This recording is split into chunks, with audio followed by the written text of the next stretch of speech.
This one's a doozy. Before we begin, tell me, where are you listening from and what time is it there? The stories.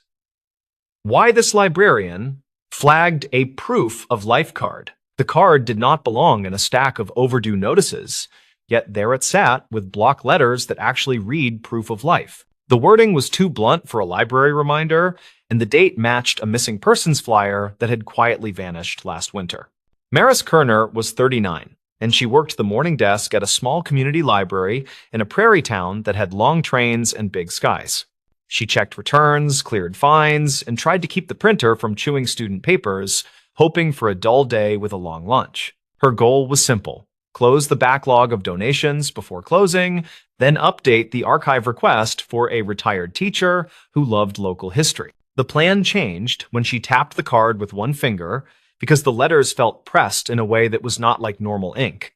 She knew the circulation trays by heart, and this one had been emptied by a student helper with careful notes on every slip. The proof of life card had no barcode or call number, and the stock felt heavier than the free postcards the library ordered every spring. A sticker on the back said Bridgeview Motel, and that place had shown up in quiet conversations when a woman stopped coming to water aerobics. Neighbors had reportedly asked the police for wellness checks, and dispatch logs showed 2 visits with no contact and no forced entry recorded. Maris asked the student helper if any patron left a note at the desk, and he shook his head and said nothing unusual had happened. She opened the staff notebook and found a scribble from last night that read, "Man with scar asked about photo paper and left in a hurry." The notebook entry had a time near closing, plus the initials of a part-timer who did not scare easily, which made her stomach tighten. She made a photocopy of the card, then slipped the original into a book cover to keep it flat, planning to ask her supervisor after lunch. The timing gnawed at her because last night rain had cut the power for 10 minutes and the cameras blinked back with their clocks wrong. She checked the FOIA camera on the old monitor by the office door, where a green light flickered like a tired firefly across the screen. The video showed a tall figure in a work jacket standing at the flyer board, then turning toward the desk before the feed glitched to static. A minute later, the screen returned, and the figure had moved behind a pillar, which made no sense since that area was staff only after hours. She printed stills from the footage and laid them beside the card, noticing the jacket pocket shape that looked stuffed with something flat and stiff. The card edges had faint gray smudges, like they had been handled with dusty hands, and one corner showed a tiny sticker that looked torn. She peeled lint from the sticker and saw a number, which matched the last digits of a local hotline used for flood relief long ago. Her supervisor was out on an errand, so she decided to document everything, knowing she was not a detective, but details kept people honest. Maris called the non-emergency line and described the odd card, the motel sticker, and the camera glitch near closing, keeping her tone steady. The dispatcher asked her to hold, then returned and said a patrol would swing by, and asked her to secure the item until an officer arrived. While waiting, she opened the public catalog and searched Bridgeview, which pulled up a donation record from 2 summers back with a box of maps. The donor was listed as private family, and an address field said held for pickup, with a note that their phone had been disconnected that year. A patron named Delma walked up with a jar of quarters for prints and saw the stills on the counter, then whispered that the jacket looked familiar. Delma taught sewing in the church basement, and said a man with a melted-looking scar came by Wednesday asking for a needle and strong thread. He had reportedly talked about fixing a tarp at that motel on the highway, and he had paid with a crumpled gift card that looked homemade. She also remembered the man asking if the library still did photo classes, then smiling without humor when she said the classes ended years ago. Maris wrote everything in the staff notebook, then cropped the foyer still to circle the jacket pocket with a blunt pencil, careful not to tear it. She opened her phone and checked an old neighborhood group where a post from late winter asked for tips about a missing woman named Ria. The post used the first name only and said she liked thrift store puzzles, and the comments mentioned a motel room that smelled like bleach. A follow-up comment linked to a news clip from 2019 about a different incident at the same motel, which felt like a bad pattern. Officer Teagan arrived and listened, then photographed the card and the stills, and asked if anyone had tried to peel the motel sticker further. He turned the card under the desk lamp and breathed out because the raised letters were not printed, but pressed through from the other side. He slipped a thin blade beneath the sticker and lifted it enough to read a second word, which looked like the start of a last name. He asked if the library kept archived calls for the front desk phone, and Maris said the system stored recent messages on a shared drive. They played back last night messages and heard a clipped voice ask for the hours, then whisper ask for the archivist who knows the maps. The message ended with a scrape and a hotel air unit hum, the kind that never warms a room, and they both felt the hair on their arms rise. Tegan asked if anyone here used the title archivist, and Maris said the nearest was her, since she handled the local history binders and photo scan. He nodded and said that meant the caller likely knew the library as a place where old things were kept safe, which made the card more urgent. Maris pulled the old donation form and found the private family listed a small storage locker by the river bridge as their preferred pickup site. She searched the county records computer and found a title transfer after the spring floods of 2017. When storage units were damaged, one line showed the locker contents listed as personal papers and photo negatives, then a note that a relative disputed the disposal months later. The motel had reused the locker number as a room code during renovations, according to a flyer in the staff scrapbook that covered local businesses. The proof of life wording now looked less mysterious and more like a desperate signal from someone who knew how librarians react to exact phrases. Tegan requested a welfare check at the motel and asked Maris to print the donation records, the foyer stills, and the message transcript for the file. He also asked if she had seen someone with a needle pack from the makerspace drawer, and she said the pack went missing last week after closing. He thanked her and stepped away to call, while Maris carefully slid the card into an acid-free sleeve used for rare pamphlets and early maps. A maintenance worker named Oren came in to fix the humming light over the copy station, and he noticed the motel name on the sleeve. He mentioned a rumor that their laundry machines ran all night, louder than any other place in town, like they were washing heavy canvas. He also said a delivery truck sometimes idled by the back doors in the rain, which he saw while plowing the lot during a late storm this spring. He looked at the foyer still and pointed to the figure shoes, saying they looked like rubber overshoes that left squeaky prints on polished floors. Maris opened the incident binder for building issues and found a slip from 2 months earlier about wet footprints near the history room door. The footprints were noted as narrow and shallow, like someone walked carefully to avoid noise, and the cleaner found a small thread stuck to a vent. The thread was taped to the page, a gray synthetic line that matched heavy-duty tarp edging from camping gear, which made her pulse quicken. She copied that page for Tegan, then checked the missing person post again, where a comment mentioned a puzzle with one piece sharp enough to cut. A second patrol car rolled past the windows, then slowed and parked, and Tegan met the officers near the vestibule and pointed at the sleeve. They spoke quietly, then one officer asked if the library had a public scanner capable of high resolution, and Maris said yes in the makerspace. They asked to scan the card under different light angles, which she facilitated, and the image showed faint impressions of letters on the back. The letters formed a simple phrase, which read, "Keep the lights on," and beneath it a date from late winter, which matched the first storm week. The motel manager arrived with an officer, having been contacted for a consent check, and he looked nervous as he scanned the card in the stills.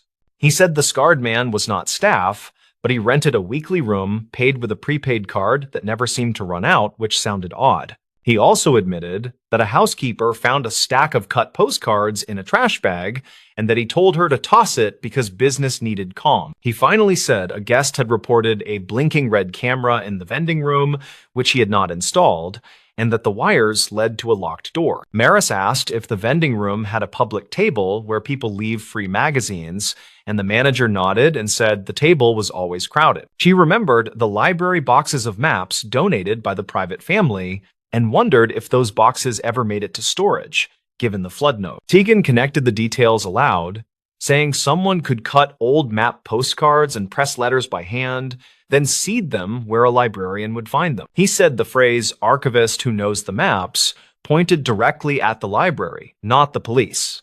Probably because the caller feared being dismissed. The officers requested to check the motel with the manager, while Tegan asked Maris to remain available by phone and to document any visitors. She nodded and watched the patrol cars pull out, then went to the makerspace scanner and increased the light angle on the card once more. A faint watermark appeared, not from the library, but from a local print shop that closed in 2015 after a family illness. She called the shop number, which now forwarded to a nephew, and he said remaining stock from the shop had been sold to a flea market outside town. Maris drove her own car on her lunch break to that flea market, a windy row of sheds with tables covered in tools and blank cardstock.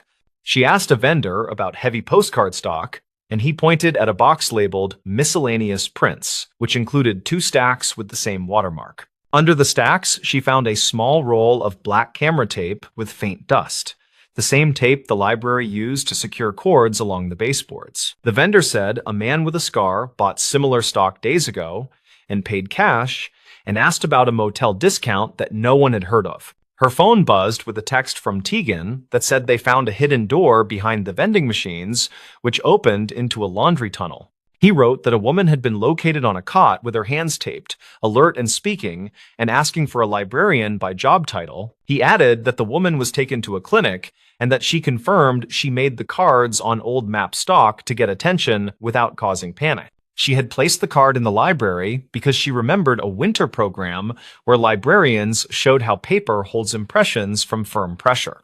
Maris returned to the library and sat at the staff desk, quietly letting the fluorescent hum settle back into its usual dull chorus.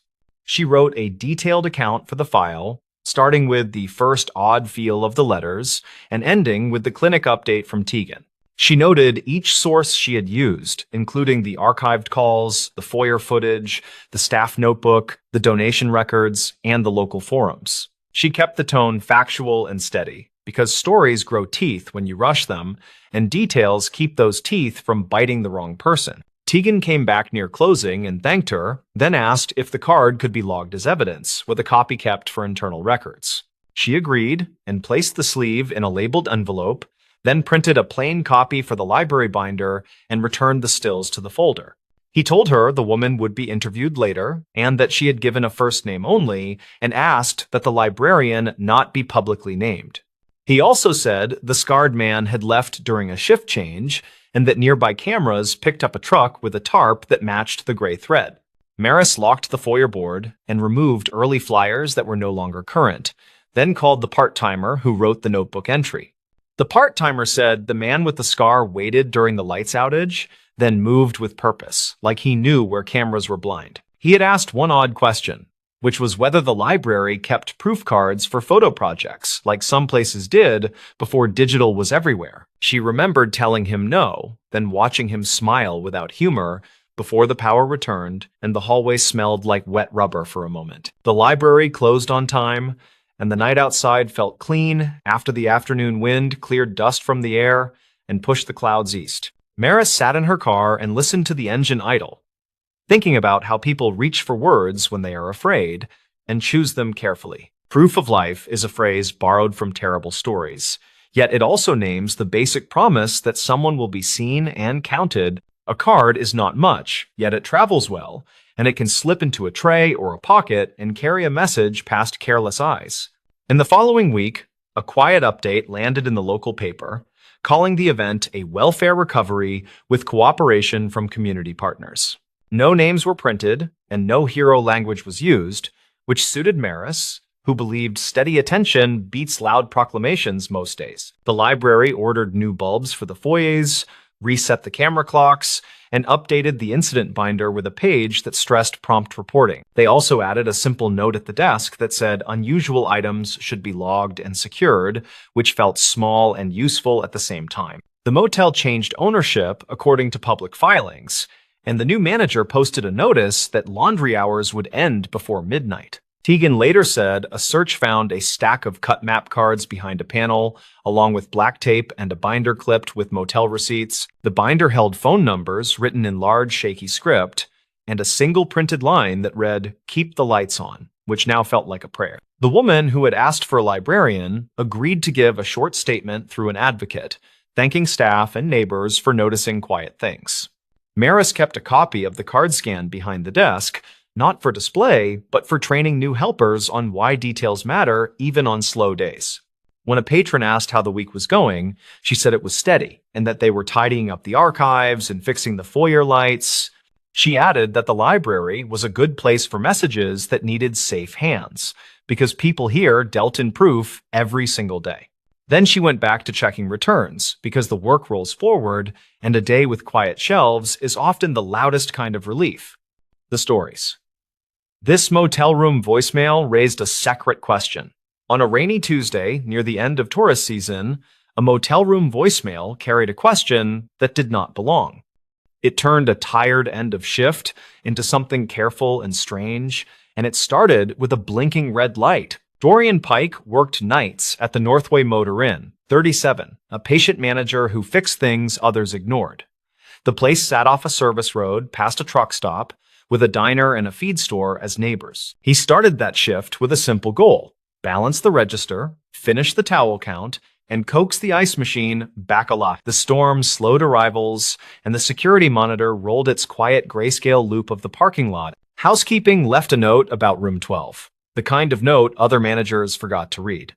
The bed looked unused after checkout, the television glowed at low volume, and the phone message light blinked at eye level. He carried a spare key, pushed the door open, and smelled damp carpet and motel soap. Nothing surprising. The news channel murmured through commercials, a static map of counties he could name without trying. On the nightstand sat a spiral notebook half full of block letters, a takeout cup, and a key card with the room number worn. He pressed the voicemail button with his knuckle because the button shocked him once in summer.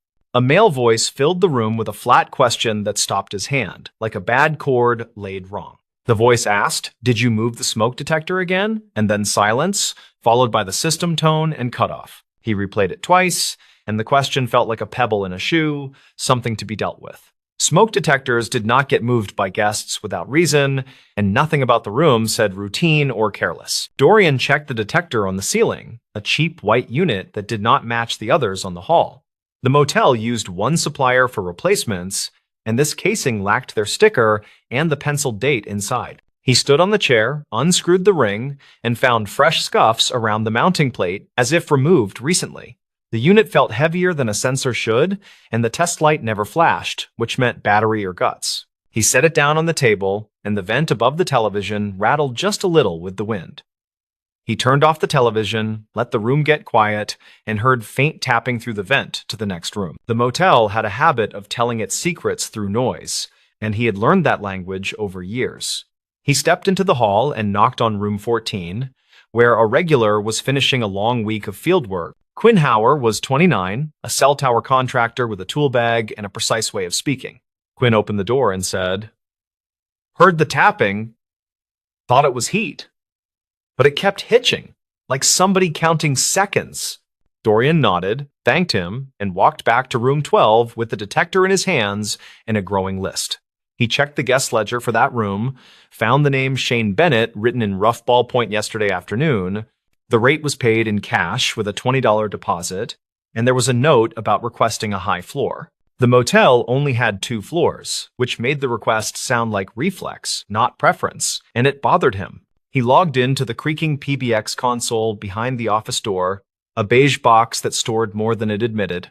The system kept message times, not caller numbers, but it stored archived call counts and extension traces within limits. The voice message timestamp put the call at 4:21 this morning when he had been home asleep. The system marked it as external to the motel, but without a number, which meant blocked or masked through a service. He played the message once more through the PBX speaker, and this time he listened past the words to the air. There was a faint horn in the background, not a car, something long and low that cut through the compressor hum. The town had 2 train crossings, one near the elevator factory, the other near the river access by Mill Road. The factory horn sounded higher by habit, and the river crossing had a long, lonely tone that travelers remembered. He wrote train horn in the notebook, then dialed the non-emergency line and described a suspicious device in room 12. He kept the language careful and factual, and the dispatcher asked for his name, then said a unit would respond. Housekeeper Irina Kowalski stopped by the desk to clock out. 58. Quiet. A 10-year veteran of the place. She saw the detector on the counter and said she smelled glue when she changed linens, thought it came from that. He asked if she saw anyone in room 12 after checkout, and she said only a woman with a baseball cap, She had a service bucket and a ring of keys, and Irina thought she was with maintenance, since she walked like staff. There were two maintenance guys by payroll. Neither wore caps, and neither worked Tuesdays after 3 in the afternoon. He wrote this down, then checked a clipboard of deliveries, and found a package signed by someone not on schedule. The box came yesterday morning for guest Bennett, signed by a scrawl that did not match any front desk initials. It contained a replacement smoke detector per the note, which made the blinking voicemail question feel heavier. Dorian carried the box to the office, found bubble wrap inside, plus a cutout where the detector had Saturday, tape residue stuck in a neat circle on the cardboard, and a tiny zip bag with nothing in it fell from a seam. He looked at the detector again under the desk lamp and noticed a slot behind the grill where no slot should be.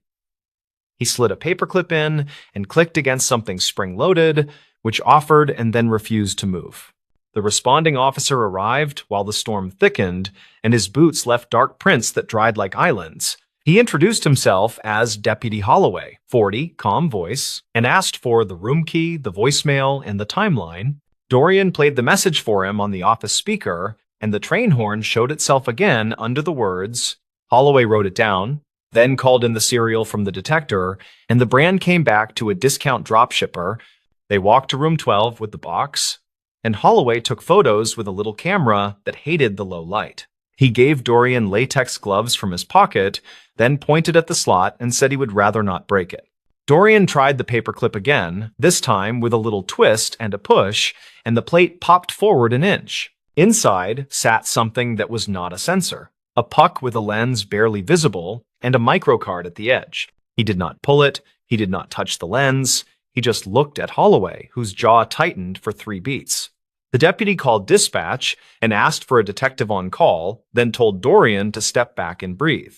The motel office had a rule about honesty with guests, which worked until honesty touched evidence and risk. Dorian printed a sign for the counter that said service delay for weather, and the storm covered that small necessary lie. Holloway kept the room closed and waited for the detective, while Dorian returned to the PBX to audit messages. He printed the log for the last 2 days, circled 3 external calls to room 12, all between midnight and 5.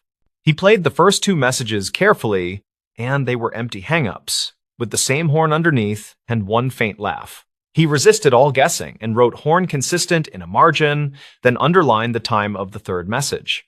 He checked the security drive for the hallway, and the camera caught only the tops of heads and a bit of shoulder. At 3:12 this morning, a person in a cap walked by with a tote, turned left, and vanished from frame. Dorian paused on the frame and noted the sleeve stripes, a set of 2 pale bands near the wrist.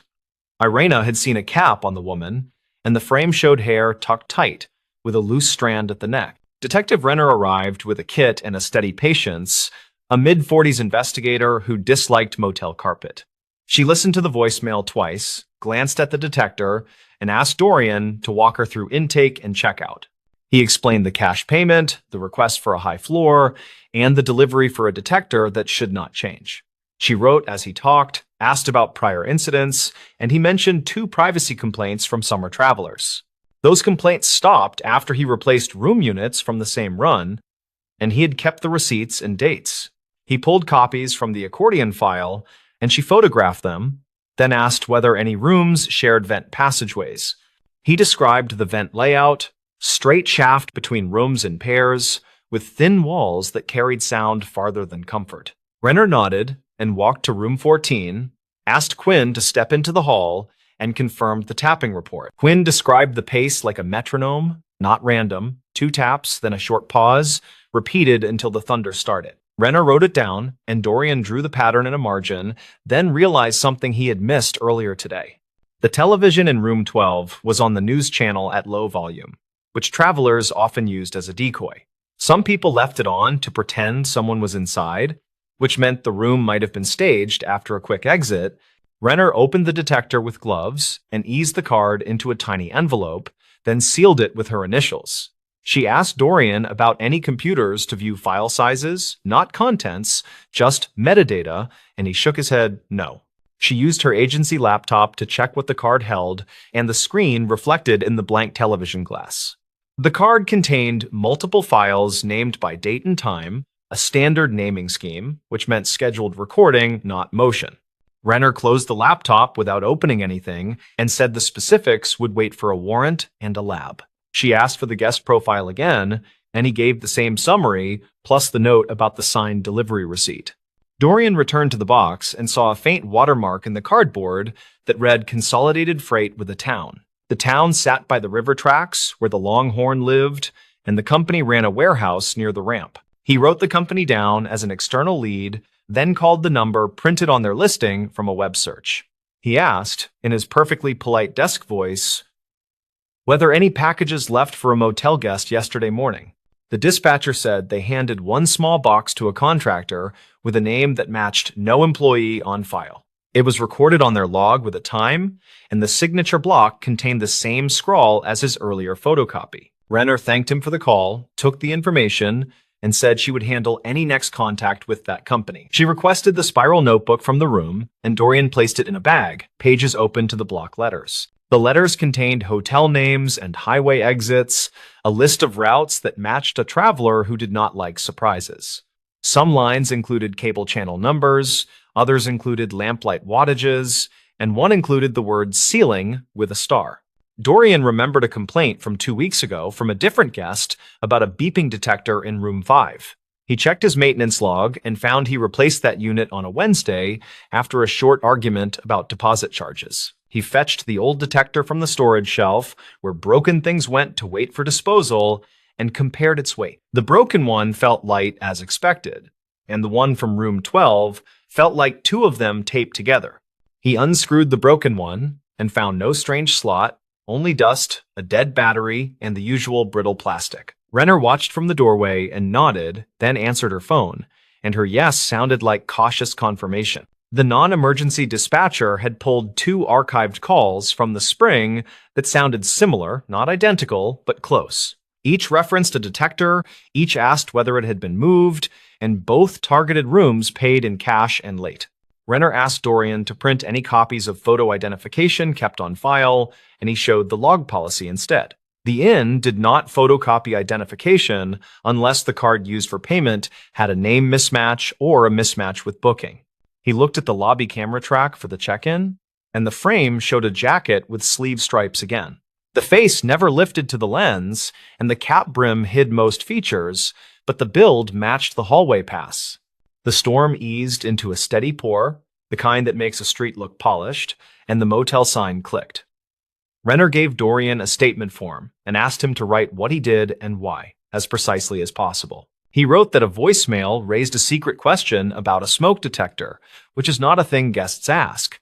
He wrote that the detector was wrong for the room, that its weight felt off, and that a slot existed. He wrote that a horn in the background suggested a location near the river tracks and that a freight watermark helped. He wrote that a woman with a cap carried a tote down the hall, and that tapping came through the vent. Renner finished securing the room and returned the hallway to regular use, with a note to keep room 12 closed.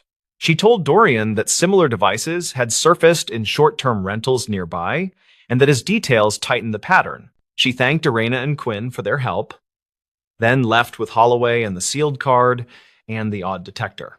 Dorian stood in the quiet office and watched the parking lot glow under a light that had survived 4 storms this month. He made copies of everything for the file, then sat with the register and finished what he started hours earlier. The ice machine hummed to life with a stubborn cough, which felt like a small mercy after the nervous work. 2 days later, Renner called to say the voicemail mattered more than he realized because of the horn and the freight. The freight record placed a contractor truck at the warehouse near the river during the call window before dawn. She said the case would likely spread across jurisdictions and that his notes already sat in a shared folder. She did not share more, and he did not ask, because he understood the slow way these things must move to hold.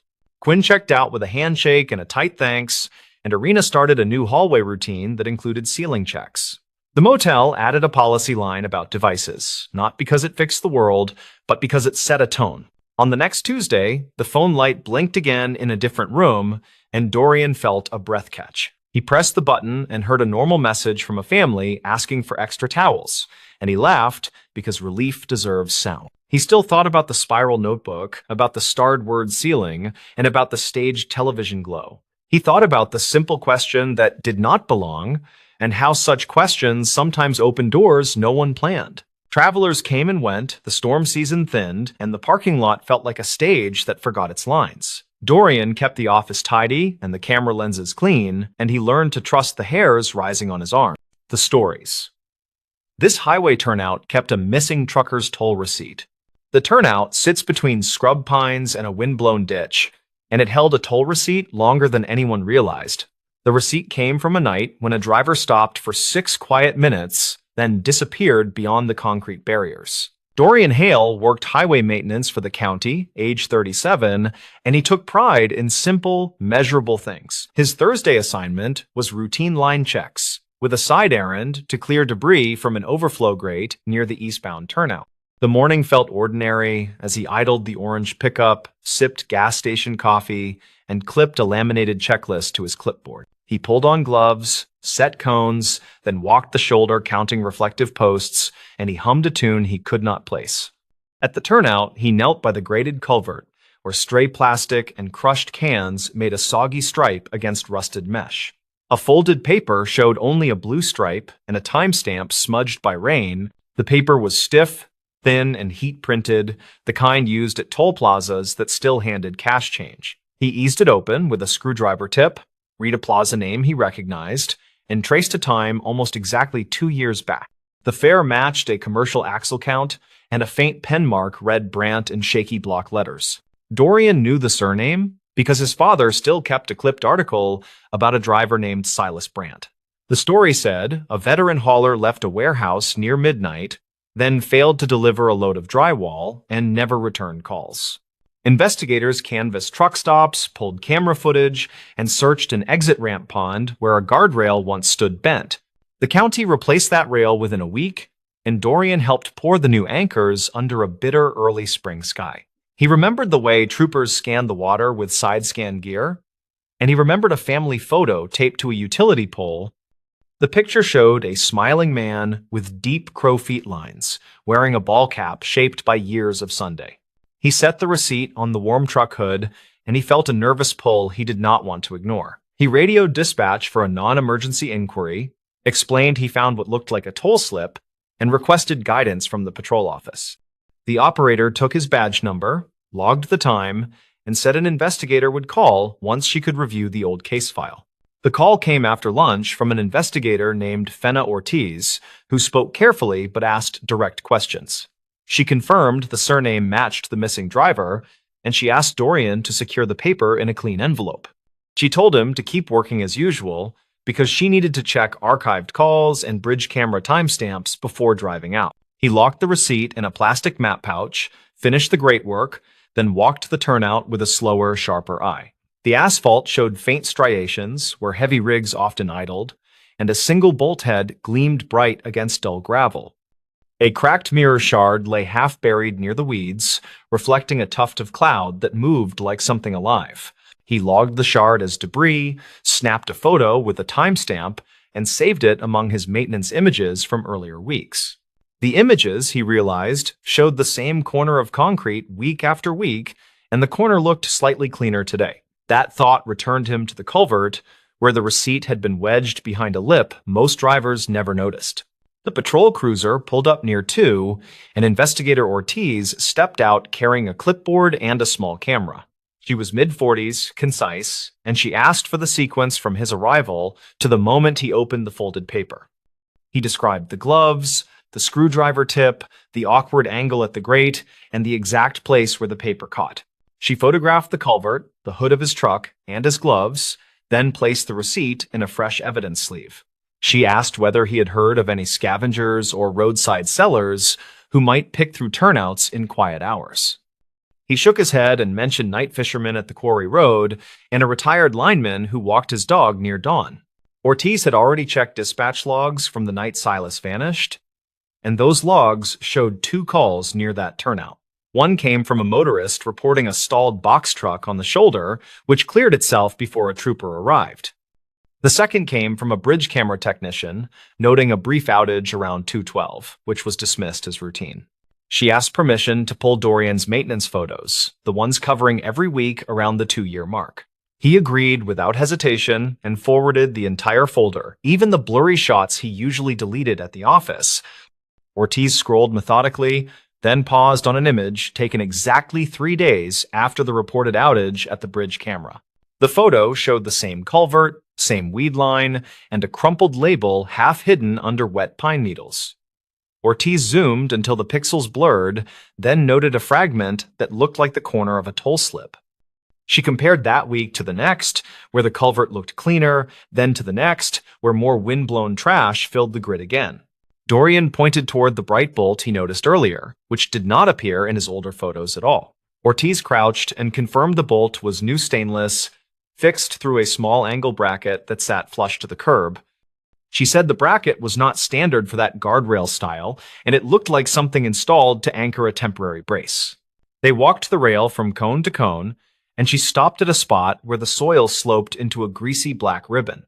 The smell suggested old brake dust and gear oil, and the vegetation showed a flattened path that looked more deliberate than random. She made a note to have a canine unit sweep the embankment later, and she radioed for a drone with a thermal camera. Across the turnout, a small convenience store faced the service road, and a metal bell chimed when the door opened. The clerk on duty was a woman named Karen Duplessis, age 29, who brewed coffee and stocked shelves during quiet afternoons. She said plenty of trucks idled at that turnout, but she remembered a white day cab sitting without a trailer once. Karen produced a spiral notebook where she kept odd notes to settle change disputes and lottery recollections. On a page dated 2 years back, she wrote, "Night truck, no trailer, short man, hat, hands shaking, paid in cash for cigarettes." She told them the man left a toll receipt on the counter by accident, then grabbed it quickly and stuffed it into his jacket. Ortiz photographed the notebook and asked about timing, and Karen said she wrote the note after midnight while the bell still echoed. She admitted she might be off by 20 minutes, but she remembered the man said something that felt like a warning. He said the word toll like it mattered. Then he asked if anyone was working late at the bridge control shed. The bridge control shed sat above the river, spanned 3 miles east, where cameras watched traffic and signboards scrolled travel times. Ortiz called a former technician named Orville Pacheco, age 62, who kept his own notes in a faded green ledger. He said he logged an unexpected visit that same night. When a man in a reflective vest asked for camera reset access, Orville said the visitor showed a badge sleeve without a badge, which made him cautious, and he refused to grant access. He called the after-hours line to report a vendor mismatch, and the line recorded his message with the time he spoke. The line, according to archived records, Ortiz had already pulled, captured footsteps, a door-open sound, and muffled traffic noise. They returned to the turnout while the drone lifted into a steady grid pattern, and Ortiz asked Dorian for his honest read. He believed the receipt had stayed near that lip for months, then shifted forward during a recent heavy storm last spring. The spidering of dirt on the paper edges matched the way silt moves when culverts push water hard toward daylight. The drone operator flagged a heat anomaly under the slope where the grease ribbon angled into brush and sage. A buried object held temperature longer than the surrounding dirt, and its shape suggested a long chassis with a missing rear section. Dorian stared at the screen while Ortiz arranged a small excavation crew and a wrecker with a winch and safety chains. The bucket peeled turf like old cloth, revealing crumpled metal painted white and a scraped cereal plate near a crushed step. The cab had separated from a frame that showed clean-cut ends, not torn ends, and Dorian felt his stomach tighten hard. The clean ends suggested someone removed the trailer hardware with purpose, then eased the cab down the slope intentionally. Ortiz called the medical examiner and the state commercial unit, then stepped away to speak to a number marked confidential. She returned with a firm face and told Dorian she needed one more favor while crews secured the scene. She asked him to drive to the scrapyard 2 exits west, where way logs sometimes kept more truth than anyone expected. At the yard, a supervisor named Harlan Voss, age 55, carried a tablet loaded with camera stills and cash tickets. He said people brought cut frames to his scale weekly, and he flagged one ticket dated 3 days after the reported outage. The still showed a flatbed hauling a truck frame section without a cab, strapped tight with chains and cheap ratchet binders.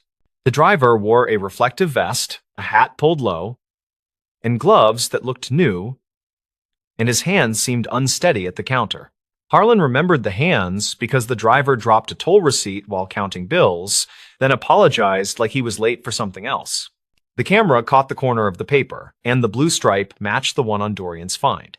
Ortiz requested the original video and the ticket, then compared plate numbers with the state registry and commercial inspections.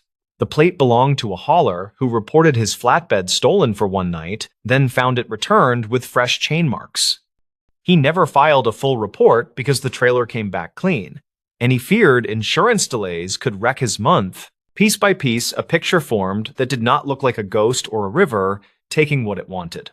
A driver left a warehouse near midnight, stopped at the turnout, and met someone who needed the cab but not the frame.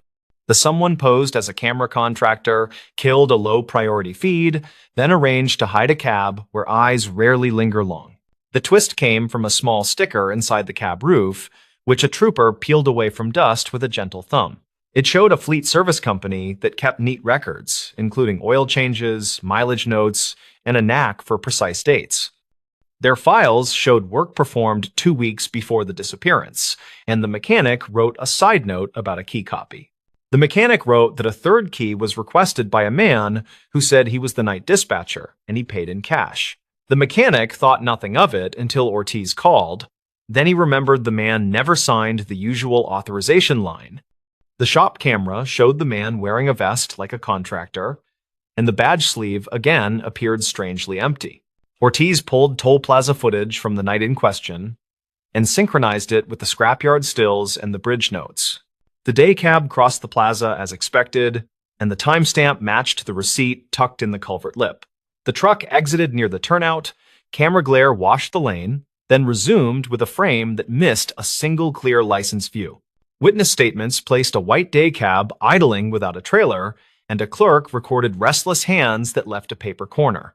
A technician refused an access request, and a maintenance line captured footsteps and a door open sound after the call ended. A stolen flatbed left and returned in a narrow window, and a cut frame crossed a scale with a driver who spoke softly. The medical examiner recovered remains from the cab, and dental records from a previous injury matched a profile kept by his dentist. The family received a closed answer shaped like sorrow rather than speculation, because speculation had gnawed at them for years. The drywall load had been simple, the route had been familiar, and the end had hidden in a slope beside a lonely turnout. Motive came faster than Dorian guessed, and it turned on a small insurance clause that rewarded a competing carrier. The person posing as a contractor had worked for that carrier briefly, then left a digital trail of stolen dispatch templates. He understood cameras, toll patterns, and how to bend the timing of people who worked graveyard shifts with tired eyes. Ortiz did not say solved aloud in front of anyone, and she used the gentle phrasing investigators save for families who have waited. She told them the discovery was due to a maintenance worker who kept notes, who walked slowly, and who refused to shrug. She mentioned the receipt that waited in a lip everyone missed, and she promised it would be handled with care. A week later, Dorian returned to the turnout with a new grate and a broom because he wanted the place to look tended. He replaced the odd bracket with the correct plate, tightened the bright bolt, and brushed the concrete until the dust lifted. Cars hissed past, and a train horn carried from somewhere distant, and the ditch water moved with a plain, steady sound. He thought about simple, measurable things as he loaded the cones and folded his checklist, and the tune finally came back. His father used to whistle that tune while changing oil in a gravel driveway under a high summer Sunday. He stood quietly, listened to wind in the pines, and let the ordinary noise of the road remind him why details matter. Karen's notebook went back under the counter, Orville's green ledger returned to a shelf, and the scrapyard ticket stayed scanned. The river cameras got a new maintenance sticker with a fresh signature line, and technicians added a habit of requesting 2 verifications.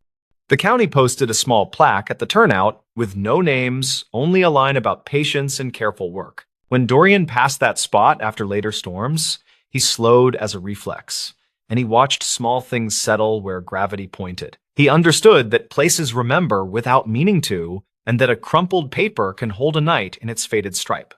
He started stopping for coffee at the store more often, just to say hello and to count the steady ring of the doorbell. The road kept moving, trucks kept downshifting on the grade, and the turnout regained its ordinary shabbiness in summer heat. Dorian did not tell the whole story to anyone at the diner, and he did not dramatize what the cable hooks revealed. He kept the memory in the quiet pocket of workdays, where tools sat cleaned in their tray and notes lined up square. There was no miracle in any of it, only a patient chain of human attention passed hand to hand without ceremony. The receipt was not miraculous either, it was simply patient, wedged where water and wind forgot to sweep. A missing driver got his name back in a single sentence, and a family traded uncertainty for grief that could finally breathe. Years will pass, and that turnout will keep catching wrappers and leaves, and a worker will kneel to clear them. Someone will hum without knowing why, and maybe remember how a small slip of paper can outweigh a rumor. The place will not speak, yet it will still hold that long night in the print of its concrete, quiet as a held breath. Dorian drove away as shadows crossed the lane markers and the orange hood flashed twice in the side mirror. He felt lighter and heavier at the same time, which is how truth can sit after it finally finds a home. He did not chase the tune anymore, and he did not rush the checklist, because patient work had already taught him what mattered today. He believed there were other receipts under other lips somewhere, and he hoped other hands would take them gently. He kept his camera roll tidy, his gloves clean, and his pencil sharp enough to write down what needed remembering. The turnout stayed ordinary when he left, but the ordinary held a story now, and that felt exactly right. The stories. Dispatcher, who kept the secret from a bridge call, the call began with the sound that never leaves him, a river hush that sat under a thin voice. On the log, it read as a welfare check near the west span. The timestamp matched the shift change. The tower camera sent a smeared view of headlights, and the wind pushed rain and slanted ropes across steel. He wrote the first line in block letters. Male caller. Alone? No traffic lane blocked. Unknown age. Unknown intent. In training, they, from the start, had said, the first 10 seconds decide the rest. He believed that for years. He had a plain goal that night. Finish paperwork early, drink the cold coffee anyway, and get home before midnight. Kellen Duarte, age 38, worked as an emergency dispatcher in a river town that never liked headlines. He lived quiet. 2 rooms over a grocery where the owner knew his name and saved him bruised peaches. He was good at the slow voice and the clear questions. He kept a notebook with dates and little arrows.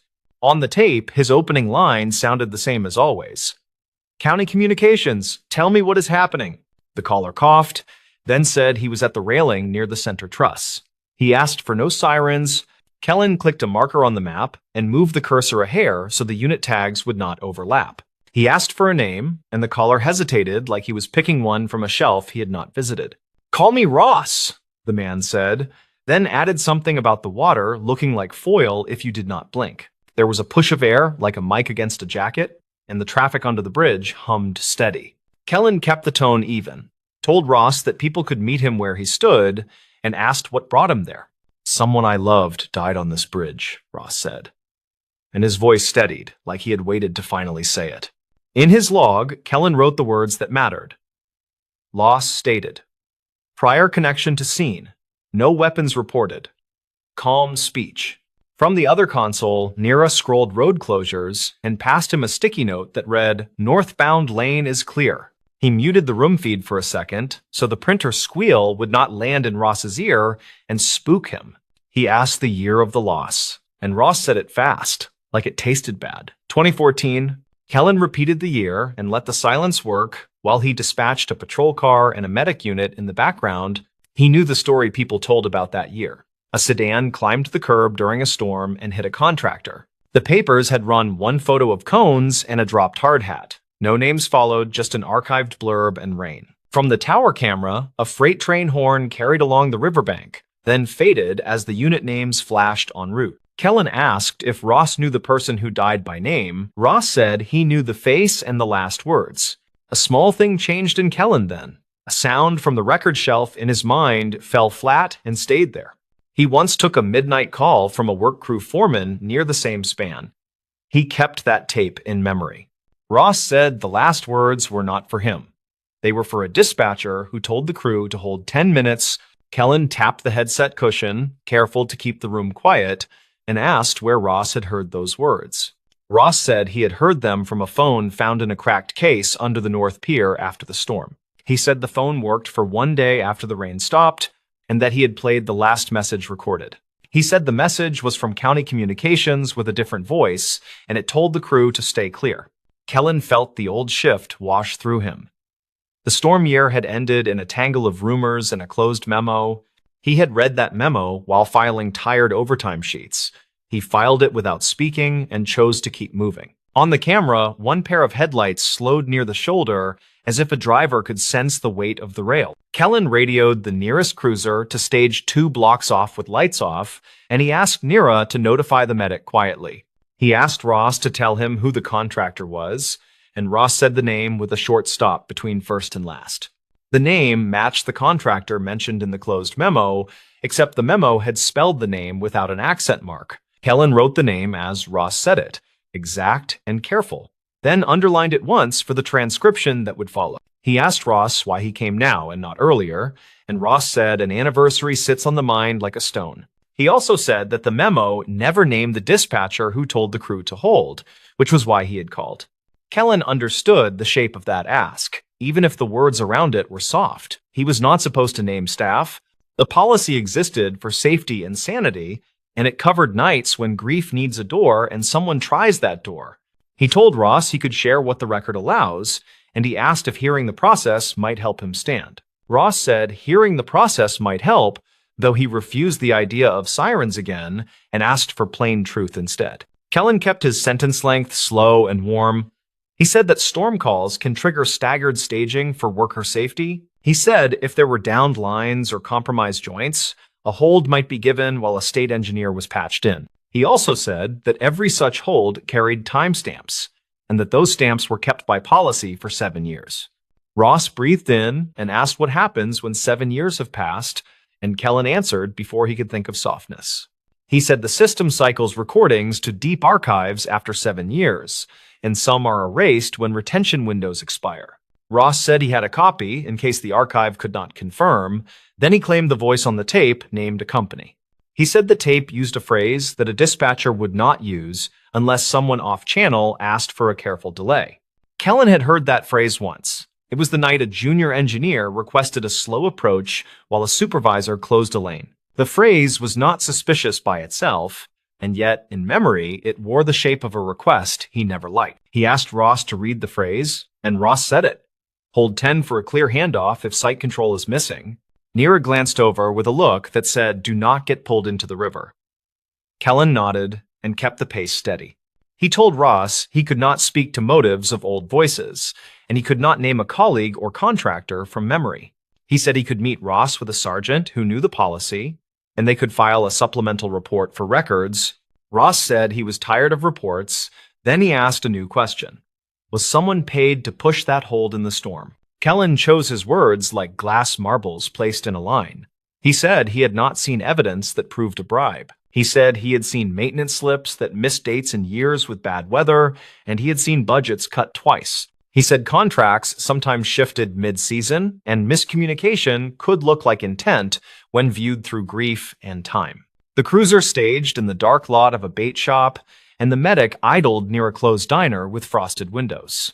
The tower camera picked up 2 figures near the midspan, and the wind made their jackets move like wet flags. Kellen asked Ross if someone stood with him, and Ross said a cyclist had stopped and was holding a flashing light. He asked the cyclist for the phone, and the cyclist, shouting through wind, said he would hold the light where Ross stood. Kellen brought the cruiser onto the bridge, slow and quiet, then asked Ross to look over his right shoulder for headlights. He said he would keep talking while the car approached, and he would ask simple things about the person lost.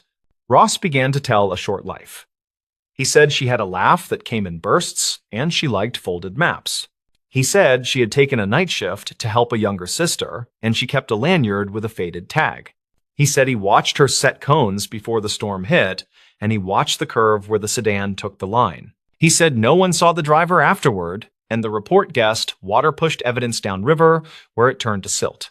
He said the tape he found made his chest hurt because someone with a badge kept people where the wind was worst. Kellen said he heard the pain and he believed the sincerity.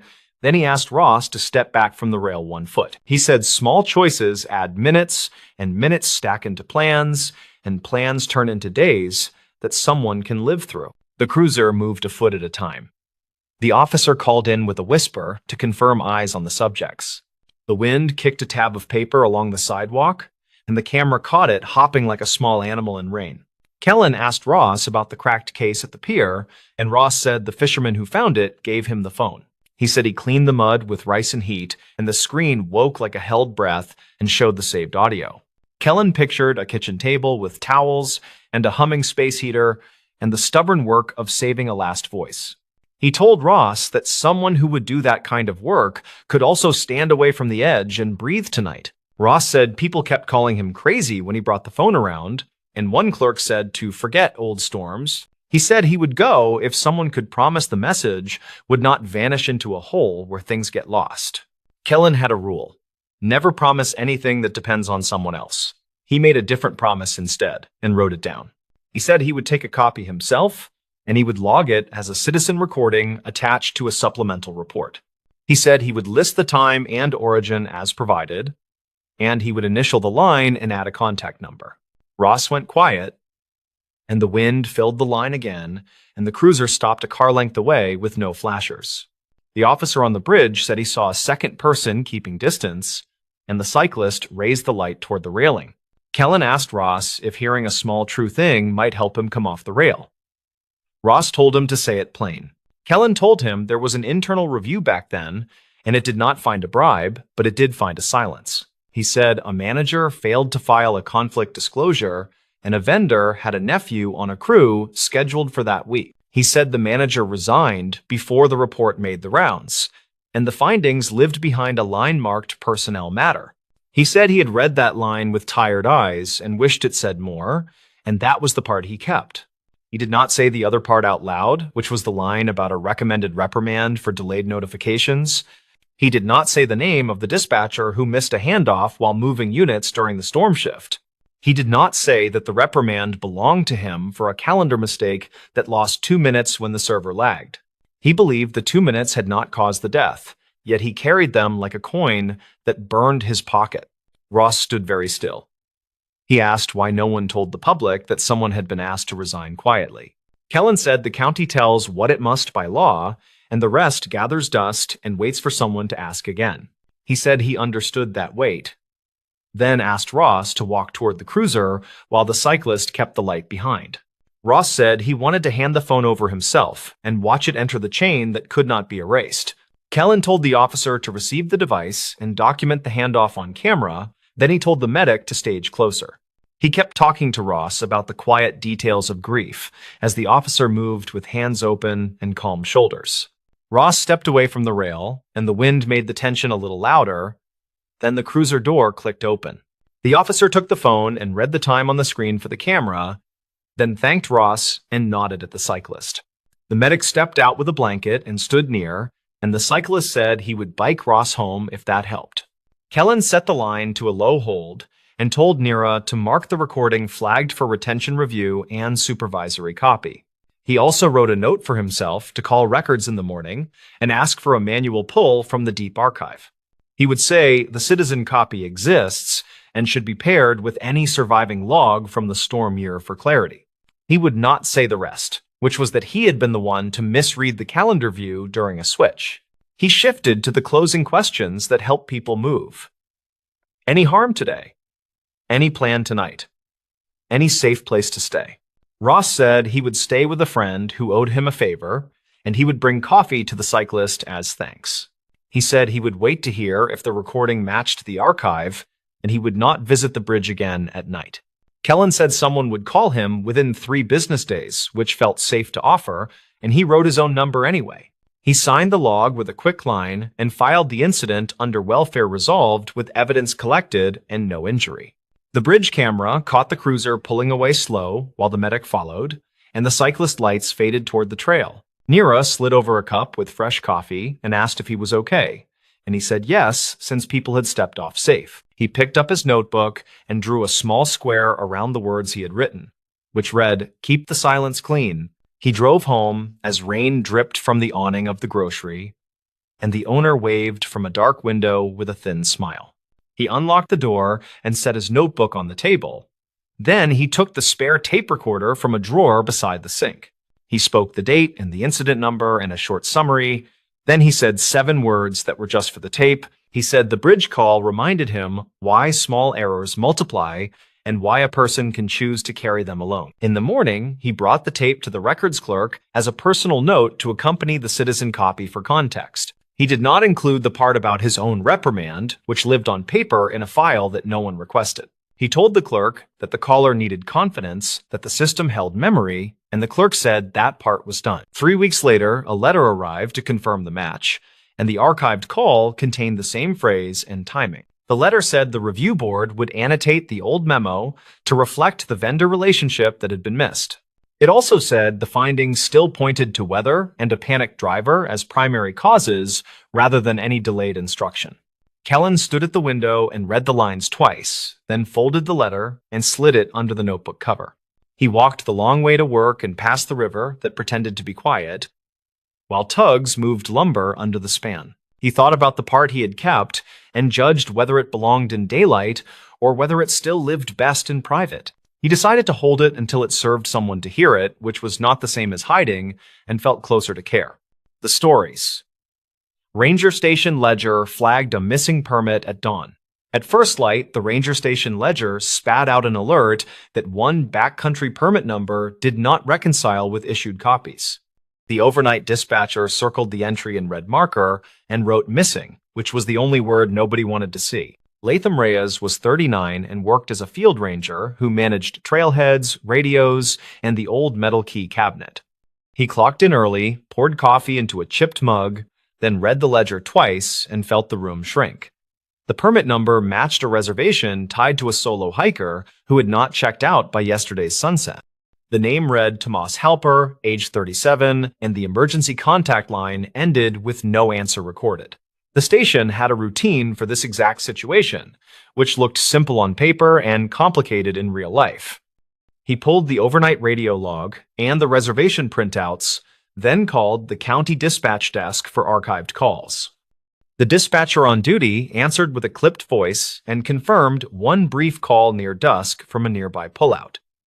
The call dropped before the location pinged twice, so they logged it as incomplete. The park sat in a mountain chain that people photographed from a highway turnout that smelled like hot brakes in summer. Locals said the place had thin borders where trails overlapped with old timber tracks and forgotten mining access roads. Latham set a simple goal for the day, which was to verify whether Tomas walked out early and skipped the desk. Some hikers did that, and he hated how often it fooled staff into sounding alarms.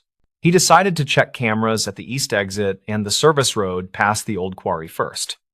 He taped the ledger alert to his clipboard, added radio times from the night log, then headed for the truck with a paper map. A gray Subaru with mud caked behind the plates sat in the day lot under a fading trailhead sign. The plate number matched the permit file, so the vehicle check became the trigger that changed the plan entirely. His voice on the radio stayed steady, but he felt that familiar pressure behind the eyes that always came with missing cars. The last ranger who ignored a parked car overnight still had nightmares about the aftermath that followed. Latham walked a slow circle around the Subaru and took photos of the interior through the windows. He counted a blue windbreaker, a gas station coffee cup, a folded receipt, and an orange wrapper with the corner torn off. He logged the items in his notes and called the plate to the county line to confirm registration. The response came back clean, with a mailing address to a city 2 hours away and no active warrants. 2 backpackers in their late 20s shuffled by and looked at the Subaru like it might answer a question. The woman spoke first and said they passed a guy at the junction near the ridge after a late climb. She described a man with a close beard, a faded cap, and a limp that looked like a boot rubbing wrong. She added that he asked about the shortcut to the lake, which did not exist, then waved and kept moving. The guy with her nodded, then said the man had a new pack that made his shoulders ride up like he was not used to it. Witness statements always came salted with memory gaps, yet both details felt real in a way that mattered. Latham thanked them, wrote their names and numbers, then reminded them to check out at the station before they left town. He pulled the dash cam card from the station truck used on the evening loop and plugged it into the office laptop. The last loop showed nothing on the service road, then a fragment of taillights near the quarry gate at gray dusk. The timestamp matched the brief call window from dispatch, which made his coffee taste like metal. He froze the frame where the taillights blinked and magnified the shot until the pixels bled and swam. The shape of the car looked like a small pickup with a roof rack, which did not match the Subaru in the lot. He saved the frame, printed it, and stapled it to the ledger alert for a later look. He called the quarry foreman on the number posted by the locked gate, then asked whether any crews ran equipment after hours. The foreman swore nothing moved, then said the gate lock had a stiff shackle that hated winter, which did not help much. A call came in from the store in the valley, where hikers bought dehydrated chili and overpriced fuel canisters in bright colors. The clerk said she recognized the name from the morning before and remembered that he used a prepaid card with a scratched strip. She mentioned he bought a paper map and a plastic whistle, then asked if everything was all right, which Latham did not answer directly. He requested the receipt copy and any camera footage that covered the register and door. The clerk said the owner saved footage for 2 weeks as a shoplifting deterrent, so she would print stills from around 9:15. The mention of a prepaid card added a wrinkle that he did not like, because it cut down searchable paper trails by a lot. He wrote it down anyway, then underlined it twice and moved on. He drove to the ridge trailhead and checked the kiosk log where people still wrote their plans with dull pencils. The entry for Tomas said out on Saturday, back by Sunday, route Circle Lake counterclockwise, Camp Night 1 near Inlet. The loop around the lake had 4 clear stream crossings and 2 spots where cairns tempted new hikers into old fire scars. He looked for additional notes and found a faint scrawl that read, "Saw tent near logjam after dark," which lacked a dateline. He took a photo, then turned to the ridge where the wind pushed low clouds across a face that liked to break ankles. He walked the first mile with his radio on scan and found fresh boot prints that veered onto the quarry track despite a closed sign. The prints were deep on the outer heel, which matched the reported limp, and the spacing suggested someone who favored the right leg. The quarry track dropped behind fir trees and came out near a rusted gate with a battered lock that still hung closed. A torn strip of fabric in a dull blue shade clung to a stump where a person might squeeze past the hinge. He bagged the strip, wrote the time, then looked up to see crows cross low and fast like bad messengers.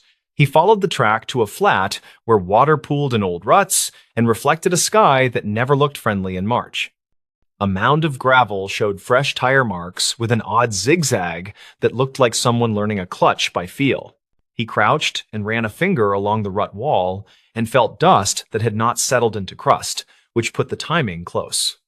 The quarry foreman had denied any late activity, so the marks likely tied to whoever drove near the gate at dusk.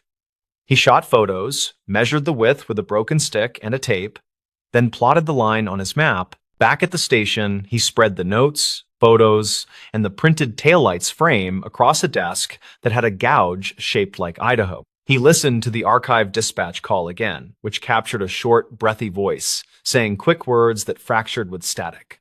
The caller had said something that sounded like lost permit or lost person, then a muffled clack, and the line fell quiet. He played the clip 5 times and wrote down 2 interpretations with a question mark, which was the style the supervisor liked. The radio log from hikers listed a second-hand report from a fisherman who heard a whistle near the inlet after dusk. The fisherman had used a cheap handheld radio with a weak battery, so the recording lived as a line of text and not a voice. That was fine, because the whistle purchase from the Valley store had already planted itself in his mind as a breadcrumb. Late morning brought a small-town police officer named Mara Key, who handled the highway stretch that touched the park border. She was 33 and worked patrol shifts that crossed into everything that did not fit elsewhere. She parked by the Subaru and walked up with a notepad and a friendly face that could turn sharp in a second. They stood by the hood and traded notes that barely needed full sentences after years of joint calls. She said the highway turnout camera caught a gray pickup with a roof rack at 1842, heading toward the quarry. She added that a volunteer firefighter reported an unusual truck bed loaded with tarps after 9 near the county line. Latham held up the taillight's print and said the shape tracked with what she had. She nodded, then asked whether the missing permit might actually be a duplicate number from a previous season. He blinked once, then went very quiet because that question hit a different nerve. Permit numbers rolled over every winter long before the system went digital, and some older blocks had gaps and repeats. The ledger printed the flag because the manual book showed the number as issued to a different name in late fall. He dug into the archive cabinet that breathed dust and pine and pulled the worn book from the shelf, marked 98. The ink on the page showed the same number assigned to a group from a climbing club from a city 3 hours west. The lead name read Rayan Cade, age 32, and a phone number that matched a defunct area code now recycled. He compared the handwriting from both permit slips and saw the same loop on the number 4 in the dateline. That did not make sense until he looked at the clerk's signature, which matched a retired staffer who kept garage sales every summer. He wrote down the name and the year in words so the report would not kick back for formatting later. He stepped outside and called the retired clerk on a personal number found in an old staff tree near the copier. The woman sounded bright and happy to hear a ranger voice, then quieted when he explained the duplicate number issue. She said she used to pre-write permits during busy seasons to speed lines, then fill names in with a light touch. She added that some pads got stored in a desk drawer after winter changeover and might have ended up in the surplus box.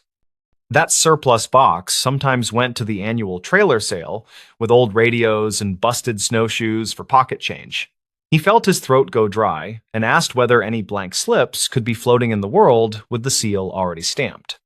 She said it was possible, then apologized and said nobody had asked about that practice since 1998 ended. He thanked her gently and wrote a note for the supervisor that would not make anyone cheerful. The store clerk sent stills that showed Tomas at the counter holding a paper map in a stiff hand with a white bandage. The timestamp read 9/12, which lined up with when the trailhead sign-in sheet filled up. A second still showed a man behind him wearing a quarry company cap who bought batteries and jerky. That detail landed like a small stone in a bigger pond because of the quarry track prints and the taillight's frame. Latham called the quarry foreman again and asked to see the shift roster for the past 2 days. The foreman sighed and said he would email a screenshot since office rules required written requests for full copies. The screenshot arrived with smudged names and a note about 2 contractors hired short-term for cleanup after heavy rain. One contractor matched the cap logo from the still, which felt like a door creaking open after a stubborn winter. Latham and Officer Key drove to the quarry safety office, which smelled like coffee and oil and a fight nobody wanted. The foreman met them with a clipboard and a face that said he hated unexpected questions on a weekday. Key kept her voice friendly and asked to speak with the contractor who wore the cap with the same faded stitch. The foreman said the man was named Vicente Rowe, age 36, who lived in a rented room above the tire shop. He added that Rowe had left early the previous night because a radiator hose blew near the county line. Key asked to see the truck, and the foreman pointed to a gray pickup with a rack and tarps bunched in back. The bed still held a coil of new rope, a rusted shovel, and a muddy cooler that smelled like lake water and gasoline. Latham felt that metallic taste again, which was never a sign of a good afternoon ahead. Rowe arrived from the far lot with hands raised and a look that said he already knew why they were here. He said he had filed a work order for the hose, which they confirmed with a carbon sheet and a phone photo. Key asked whether he had been near the lake after dark, and he said he left the quarry road to test the hose under load. He added that he pulled aside at the turnout near the inlet and heard a whistle that made him wonder about a prank. He did not call anyone because his phone was dead after streaming music during cleanup, which landed badly but not impossibly. He said he saw a small tent by the logjam and a lantern glow. Then a figure waved and yelled something about a permit. Key wrote it down and asked for permission to look inside the cooler, which Rowe granted with a shrug and a steady jaw. Inside lay 2 empty water jugs, a crumpled fuel canister sleeve, and a plastic whistle in an unopened bag from the Valley store. Back at the station, Latham laid the whistle sleeve next to the store receipt copy and saw a mismatch in barcode digits. The sleeve in the cooler matched an older shipment code that the store had sold out months ago during a discount run. That meant the whistle in the cooler likely came from a different source than the one Tomas bought at 912. He looked again at the still where Tomas held the map with the bandaged hand and noticed a line of dried mud on the cuff. The mud looked pale and powdery, which matched the quarry fill used to stabilize the service road after storms. He wrote a timeline that pinned Tomas at the store, then likely at the quarry road, and finally near the inlet after dusk. He wrote a parallel line for Roe that put him at the quarry, then on the same road, then near the inlet while testing a repair.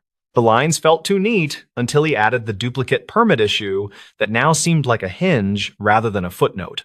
He dug into the city address on file for Tomas and found a rental building with mailboxes that had newer locks installed last winter. The property manager answered with the cheerful speed of someone who wanted a clean day and already knew it was lost. She said a man with that name had paid cash, kept to himself, and left 2 weeks early with no forwarding note. She also said a different name had appeared on a delivery label once, which the courier mentioned when buzzing the wrong unit. The alternate name sounded familiar, and it clicked only when he reopened the 1998 ledger page. It matched the lead from the old climbing club permit, which tied the duplicate number to a person who should have aged out by now. The detail did not mean they were the same person, but it did mean someone liked to reuse names tied to old paper. Officer Key ran the alternate name through an old case index that kept records of search and rescue incidents on paper and microfilm. A report from 2 winters back described a fake distress call at the same inlet that lured volunteers into a risky night crossing. The caller used a prepaid phone and a different name, yet the voice transcription carried similar clipped phrasing and rushed breaths. The motive at the time seemed like a cruel prank, and nobody had linked it to anything tangible after the snow melted. Latham rechecked the gap between the whistle report and the dropped call and found a sliver where a person could move a short distance. He called the firefighter, who reported the unusual truck bed, and asked whether the tarps had looked wet or pulled tight. The firefighter said the tarps were tied tidy and dry, then added that the driver waved like a man who wanted to be seen. Afternoon shadows drew long, so they hiked to the inlet with a drone from the county that tracked heat signatures. The drone skimmed treetops and sent back images of the logjam, the bank, and the flat near the old survey marker. No body, no fresh campsite, just flattened grass near the logjam where a tent might have stood during a short decoy. They found 2 sets of prints, one deep on the right heel and one narrower with an even stride that cut toward the quarry track. Near the waterline, he found a paper map folded in a way he recognized from the still, which made his chest go tight. The map held a smear of pale mud and a faint X near the old prospector's trail that dead-ended at a slide. He bagged the map and stared at the X until it felt like it stared back, then marked the spot on his own copy. The slide path opened into a shallow cut with wooden forms left from a never-finished footbridge project funded in 2005. He followed the forms until he reached a square of ground tamped hard as a table near a tree with a scar. The earth felt too tidy for random hikers, and the tree scar had fresh resin that caught light in a clean yellow bead. He brushed aside pine duff and found a buried plastic box that held a stack of old permit slips with the seal already stamped. The slips matched the retired clerk's pre-written style, and several had Rancade typed in a cheap courier font. A second stack carried blank lines and a stamp pad spot like a kit for people who wanted official-looking paper for a plan. He felt a chill that did not come from wind, then called Key over and photographed the box from 3 angles. The twist revealed itself slowly, as if embarrassed to be simple after such a day of layered rumors and tire marks. Someone had staged a missing hiker using a duplicated permit number and a prepaid trail of receipts to trigger a standard response. The purpose was not to vanish, but to bait a small law enforcement swarm toward the lake while a second person moved cargo from the quarry. The zigzag tire marks in the gravel now read like a practice route for a heavy load that needed a quiet window. The fisherman's whistle and the tent glow created a cautious pause in anyone tempted to check the inlet on foot. The taillights near dusk were a partner vehicle that pulled close to the logjam, then backed out during the start of the false search. The target was not a person, but scrap copper and tools stored in a locked shed near the service road past the old quarry. They found the shed lock sliced clean with a battery saw when they returned with the foreman and a bolt cutter key. The inventory list taped inside showed spools of copper wire and fuel additives that had resale value in cash-only salvage yards. The contractor truck bed dimensions matched the load footprint on the dusty floor, and a partial shoe print matched the even stride near the inlet. The limp prints belonged to whoever wore a new boot wrong, which now felt like another layer for misdirection rather than a true injury. When confronted, Rowe did not fold, but the quiet employee who ran the tire shop room rentals gave a statement. He said Rowe met a man who matched Tomas in the parking lot and moved tarps between vehicles near sunset.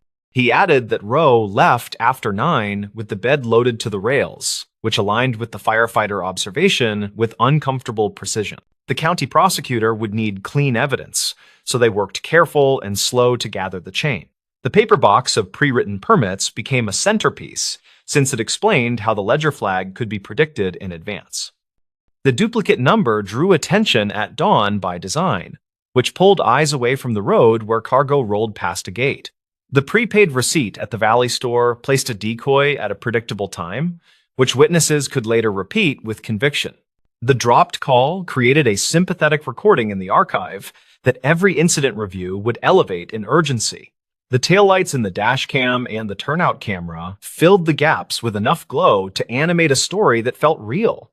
None of it solved every moment, yet together it built a scaffold sturdy enough for charges that did not fall apart. They never found a body by the inlet, which fit the theory that nobody had been in true danger that night.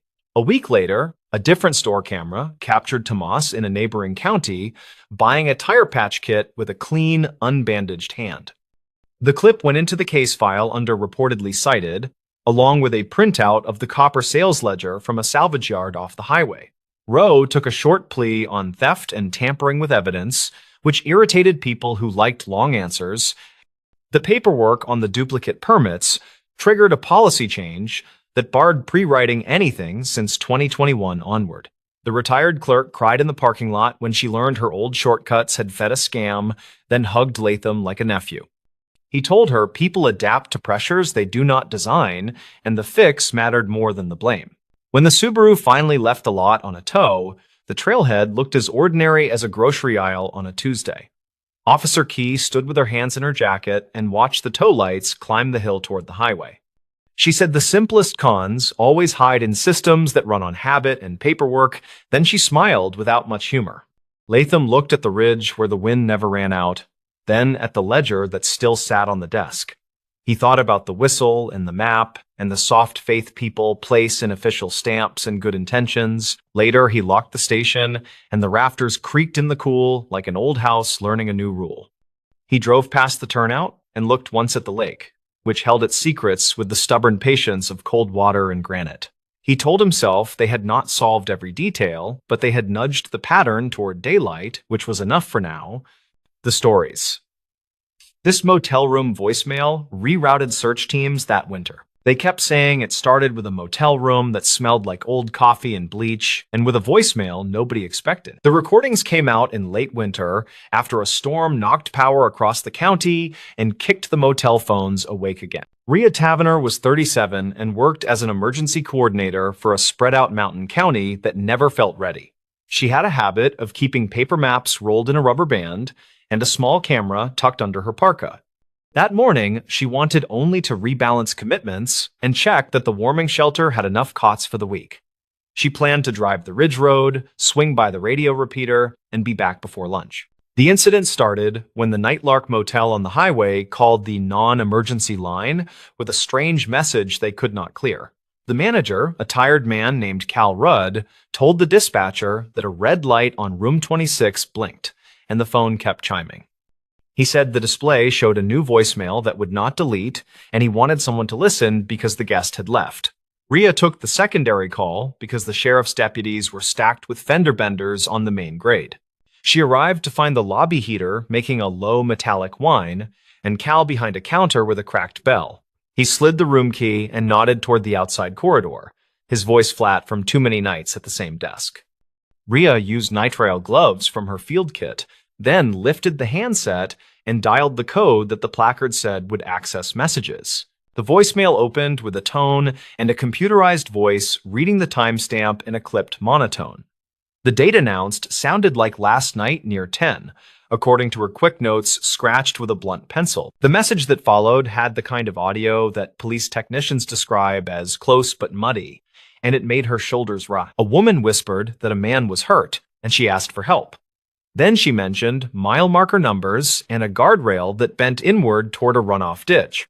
There was wind noise and the distant thrum of trucks, and what Rhea believed might be the quick chirp of a turn signal. The caller finished with words that sounded like two names, then a tired exhale, then silence long enough to raise goosebumps on her arms. By the time she walked back to the lobby, the dispatcher had already compared mile markers that matched those numbers on the East Highway spur. A search team was gathering at the fairgrounds with 2 four-wheelers and a county plow driver who knew every ditch by seat memory. Rhea signed the log and relayed what she heard, and her own words hardened into directions that sent good people toward a cold bend. An hour later, a second caller reached the tip line and said they had heard the same voicemail when calling the motel to complain about their refund. That person repeated the marker numbers and added that a dog barked once in the background, which persuaded the consensus further. Witness statements began clustering around the East Spur, and a deputy noted in the dispatch log that he had seen a bent guardrail near marker 32 2 days prior. The search teams rolled that way in a slow line of lights that looked brave against the blank sky. Rhea drove separately and scanned plow berms that faced the wind, because snow settles in patterns that trap fresh tire ruts longer. She told herself that the timestamp was clean, and that the voice felt close, and that people needed her to stay practical. The first mile produced a stranded sedan with a dead battery and a sheepish driver, and the second mile delivered a drift that swallowed half the lane. They found nothing that matched a serious wreck, only plastic shrapnel and a glove lost last week, which made her think about timing again. Back at the fairgrounds, a radio operator replayed the voicemail on a speaker, and the group leaned in. Rhea asked Cal for the motel's phone vendor contact, and he brought out a binder with hand-printed notes in thick marker. She called the vendor and asked about power cycles and about date behavior when the system lost time, and the technician promised to check archival events. She returned to the voicemail and listened for anything that placed a person rather than a highway, because people leave fingerprints in sound if you keep still. The second listen gave her something new that felt small but pointed. Right after the caller said the mile marker numbers, the wind changed tone for half a second, then a faint clack sounded like an elevator door. That did not belong near a rural guardrail, and it made her write elevator with a question mark next to it, which was not her usual habit.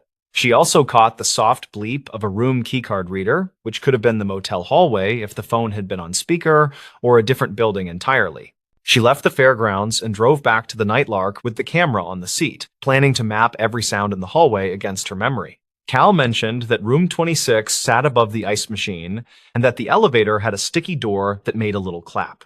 She asked who stayed in that room last night, and his ledger showed a single occupancy, paid in cash, by someone who wrote a name that did not match any local license. He shrugged and said the guest checked out at 6 and that housekeeping already turned the room. Rhea asked to see the housekeeping cart, and the housekeeper, a careful woman named Jillian North, said she had found the room tidy. Jillian said the phone had been off the hook at first, which she corrected, and she said the window faced the back lot where trucks idled. Rhea asked if anyone had used the lobby phone when power returned, and Jillian said a traveler borrowed it while waiting for a ride that morning. That detail felt important because lobby phones sometimes route through the same server as the room phones, which can create strange behavior. The vendor called back and reported that their server recorded an abnormal offset during the storm, which could shift timestamps for local voicemail. He said the system fell back to a factory clock tied to a different zone, and then resynced once the internet returned, which can mislabel messages. He promised to send a small report, and Rhea wrote down the gist, then underlined the word offset because she disliked anything that moved signposts during a search. The dispatcher added a note in the log with that information, and the group paused to reassess direction. Rhea listened again and measured the gaps between key clicks and the turn signal chirp, and she kept hearing something like a vending machine compressor. She stepped into the hallway and held her phone down by the ice machine, and her recording later showed the same humming cadence. The voicemail might not have been a live plea from a ditch, but could instead be a message recorded in the building and then captured by the motel system during the storm. She asked Cal whether any old messages archived on the server could return as new after a reset. Cal admitted that he had once lost all messages after a lightning strike and then found them again as new after a technician visit. He said the phone guy joked about ghosts calling back to settle their bills, which did not sound funny to Rhea at that moment. She pressed for dates and asked whether past incidents lined up with heavy weather, and he nodded toward a clipboard full of repair tickets. The dates matched cold weeks when snow slid from the roof, and the idea of an old message waking up felt more likely with each line. The next step was to figure out who had left the recording, and whether the details pointed to the East Spur or somewhere entirely different. Rhea asked for prior registration cards for room 26, and Cal produced a stack bound with a rubber band that snapped on the counter. She gently sorted through and found a multi-night stay from late last winter under a name that also did not match a license. The rate was discounted for cash, and the note column said, "Truck Lot View," which fit the sound of idling engines in the message. She then called the State Patrol office and asked for any incidents last winter that involved a bent guardrail near any similar marker numbers. The trooper on duty searched reports and told her there had been a slide-off on the West Highway spur near marker 32 during a storm in late February. He said the driver had fled before dawn, and a passing snowplow called it in, and the car was recovered later without injuries, according to the archived calls. That wreck would have put a person back in town by breakfast, and possibly in a motel room across from trucks. Rhea returned to the audio and timed the interval between the words and the faint elevator clap, and then timed the lobby elevator with her own phone recording. The match was not perfect, but close enough that a court would likely call it consistent under ordinary conditions, according to her training notes. She also realized the turn signal chirp probably belonged to a guest being dropped at the front door, not a car on the highway. The dog bark could have been a pet in the lot, which often happens near the vending area after check-in. She asked the radio operator to broadcast a simple clarification and to slow the east spur sweep while a second team checked the west. The deputy, who remembered the bent rail on the east, admitted he might have mixed the side of the county in his earlier note, which happens when shifts run long. The west team found the old repair spot with fresh snow around the posts and an evidence marker for a past accident half buried under ice. It seemed the voicemail referenced a prior event that had already closed, and their winter storm had wrapped it in new confusion. Rhea then visited the neighboring diner, where the night shift sometimes noticed details people forgot to hide, and she asked about the guest who paid in cash. The server, a college student named Del Finch, said a man sat alone near the window around 9, then stepped outside to take a call. Del remembered because the man cupped his hand over the motel phone receiver in the lobby, which struck Del as old-fashioned, and then asked for a ride to the bus station. That would place the phone call inside the building. During the same hour, the voicemail claimed she requested the motel camera footage for the hallway by room 26, and Cal said the system stored 2 weeks, which happened to straddle their storm. The timestamp on the clip showed a flicker at 9:58, right before the server saw the man on the lobby phone, which made her careful notes lean toward a local recording. A county technician extracted the audio from the clip, and while it was muddy, a mechanical ding from the elevator landed exactly where her earlier timing suggested. The odds of a live highway recording sharing those indoor sounds felt very small. The twist arrived quietly when the vendor finally sent logs that showed the voicemail database replayed queued items after resyncing and labeled some as new. One item matched a stored call from late winter last year that had been partially corrupted, then reconstructed during the reboot. The metadata showed room 26 as the destination for that older call, which explained the light and the stubborn message and made the puzzle sad rather than sinister. The message people heard belonged to a different night and a different problem that resolved without tragedy, and it had been pulled forward by a storm. Rhea wrote a summary for the incident file that emphasized the difference between live audio and replayed audio, then highlighted the risks during outages. She recommended an added step where dispatch confirms time against independent sources when a tip arrives through a system that just recovered. She also asked the motel to change their default message code and to put a note by the desk to call her office if room phones behave oddly after storms. Cal agreed and added a bright sticker to the binder with her number, which made her smile despite the long day. The search teams returned after noon with tired faces and a neat inventory, and they ate chili from a crock that steamed the fairgrounds office. Rhea thanked each person by name and reminded them that a wrong turn during a fast morning did not mean a bad job. She said the lesson was about signals and systems and about winter technology that lies twice, and everyone nodded while they warmed their hands. She filled out the reimbursement forms for fuel and gloves and slid the packet into the outgoing tray with a note for finance. In the evening, she sat at her kitchen table with the paper map unfurled and marked the motel with a small circle. She added a line toward the west spur and penciled in the marker numbers with a question mark to reflect how close memory can sit to fact. She listened to the voicemail one last time through headphones, and this time the vending machine compressor sounded obvious enough that she wondered how she missed it earlier. Fatigue makes patterns where there are none, and urgency can turn a whisper into a highway without much effort. A week later, the vendor installed a firmware update that locked time against a battery backup so power glitches could not shift anything. The sheriff added a line to the dispatch checklist about confirming independent clocks, and the radio operator taped a bold reminder above the console. Jillian named the ice machine Manny as a joke in the break room because it hummed in the same rhythm as the recording. Dell laughed and said the elevator still clapped, but only when someone shoved a luggage cart too hard against the door. In a different winter years ago, the same storm pattern had toppled a repeater and blacked out an entire valley, which lived in Rhea's head.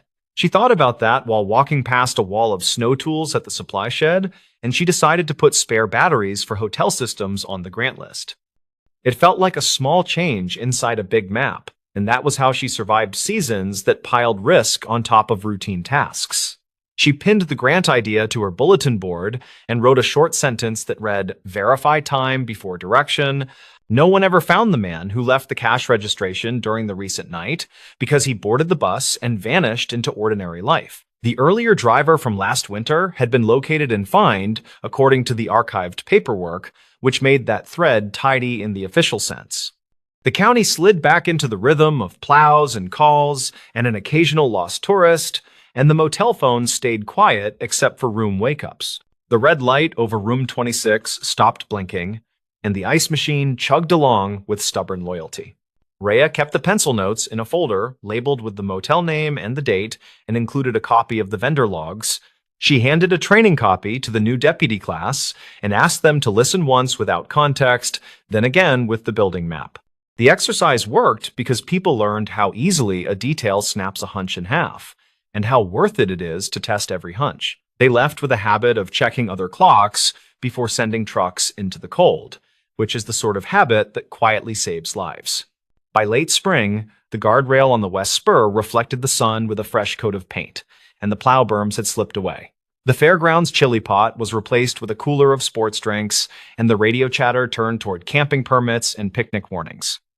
Nobody brought up the voicemail during the season kickoff meeting, but everyone remembered the morning they chased a ghost along the east spur. The minutes simply read "Time Verification Protocol Updated," which looked small on paper and felt big in practice. People who were not there will say it was obvious from the start, and they will wonder why teams moved before verifying. People who were there remember the tone in that whisper, and the way good intentions sprint when wind hits the valley wrong. Rhea thinks the truth sits between those angles, and that winter rewards humility more than certainty, especially when phones and storms share a stage. She wrote that in the margin of her map, in handwriting that tilted uphill like a person leaning into a cold night. When she passed the Nightlark one afternoon with the window cracked, she heard the elevator clap echo through the empty corridor. It sounded like a period at the end of a long sentence that finally made sense, and she let the thought linger until the highway bent. The motel squatted back into its season of travelers who just need a warm bed and a snow-free path to the door. The voicemail lived on in a folder, and in the way the county listened to machines, and in the simple habit of checking the time. The stories. Paramedic returned a ring to this hospital wing. The ring sat in a small evidence pouch with a folded intake label, and the label named "This Hospital Wing." Security logged the delivery in the overnight book with a careful time, and they filmed the handoff at the ambulance bay. Calder Ruiz was 34, and he worked nights on a private ambulance that covered the mixed urban fringe. He drove a high-mileage rig with a sticky rear latch, and he kept a quiet notebook under the dash. He finished paperwork after sunrise when the cafeteria coffee tasted burnt and the elevators finally ran without packed gurneys. His simple plan for this morning made sense, and it fit the tired mood of the shift. He would drop the ring, sign the property line, and clock out before the traffic built. The ring was a plain yellow band with a shallow engraving, and the engraving read LK and May 14. He did not remember any patient who mentioned jewelry, and their overnight calls were ordinary transfers and one shortness of breath. The band came from under the bench cushion during cleanup, and he spotted it when a pen rolled and tapped. He pocketed the pouch because it felt wrong to leave it, and he headed for the East Wing desk. The East Wing used to hold telemetry and a step-down, and now it served as a rehab overflow when beds ran tight. The desk kept a property log from older times, and the same binder continued through years of tape and patchwork pages. The unit clerk looked at the label and frowned, and she called for the charge nurse by habit. The charge nurse checked the overnight admits and shook her head, and she said nothing matched a ring for this wing. She asked which patient lost it, and he told her none of their patients mentioned a ring at all. She said they could place it in central security, and they would open a claim if anyone asked later. He nodded but felt a tug, and the label still named this wing in plain handwriting. He asked if the desk ever handled stray property like that, and the charge nurse said it occasionally happened. A maintenance tech leaned from a ladder and listened, and he said the East Wing had its own ghosts by reputation. He laughed when the nurse shot a look, and he added that he meant the cardboard kind. He explained that old property envelopes sometimes turned up behind cabinets, and housekeeping would move them along. He said linens and small items traveled strange paths when movers closed floors, and people forgot until someone asked later.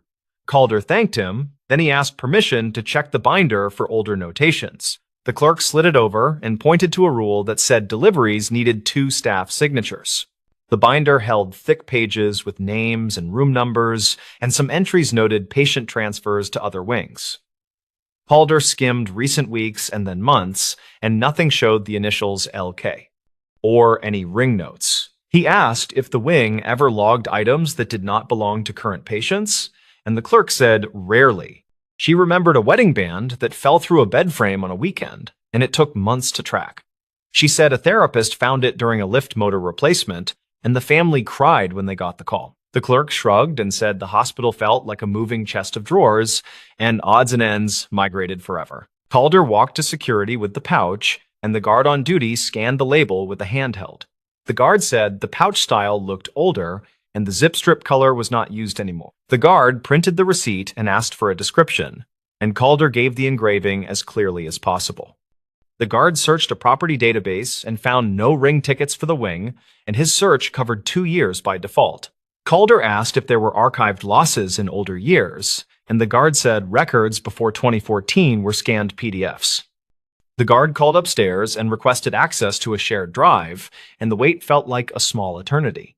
Calder stood under the camera bubble and reviewed his shift notes, and the notes listed 4 dispatch times with addresses redacted here. He wrote a short line about a transfer from a rehab floor with a pleasant dog calendar, and he wrote another about a night custodian who kept a radio.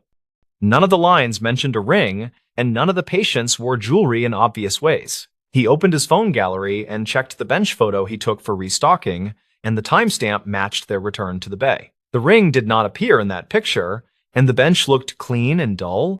He wondered if the ring slid loose after the photo when the rig shuddered, and the thought did not settle his nerves. The guard waved him back and offered a chair, and they opened a folder of ripped black and white scans.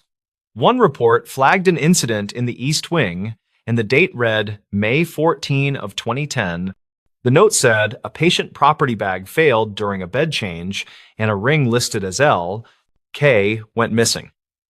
The report said staff searched the room, and linen hampers were checked in central processing. A second note added that the family could not be reached, and a voicemail box stayed full for weeks. The case closed without resolution, and the scan ended with a faded stamp that looked handmade. Calder felt the small click that happens when separate lines meet, and the label suddenly seemed heavier than its weight. He asked if the room number was legible, and the guard zoomed until the pixels turned into blocks. The number looked like 212 or 217, and the wing layout had changed since then. The guard said maintenance might have an old map, and a shop supervisor kept binders in a cage downstairs. Calder thanked him, and he asked to make a quick copy of the scan for his crew file. The guard printed the page and stamped a copy line, and he urged Calder to keep things simple with the wing. On the loading dock, a housekeeper pushed a rolling cart, and she mentioned hearing about a ring on the radio. She said her aunt worked here years ago as a transporter, and her aunt remembered a family who asked about LK. The aunt thought LK stood for Lena Kovacs, and that name showed up on a donor plaque somewhere. The housekeeper stressed that it was just a memory, and people mixed up stories after long shifts. Calder thanked her and asked which plaque she meant, and she guessed it could be by the therapy gym. He made a note with a star, and he promised nothing beyond a respectful check. Maintenance loaned him a binder with a taped spine, and the old East Wing diagram showed rooms from 190 to 230. A paper tab marked a wall removal year in 2005, and the spaces had been reconfigured since that renovation. The diagram showed linen chutes and mechanical closets, and one chute lined up behind the current rehab gym.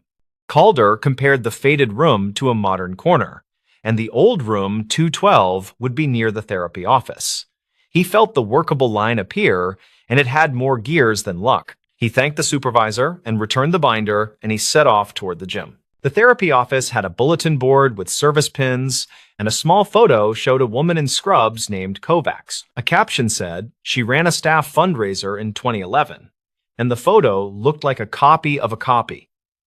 Calder asked the receptionist if Miss Kovacs still worked there, and the receptionist said she retired years ago. The receptionist checked a directory and found no current contact, and then she opened a drawer with old alumni notes. She found a folded program from a memorial tea, and the newsletter said, "Lena Kovacs lost a husband early."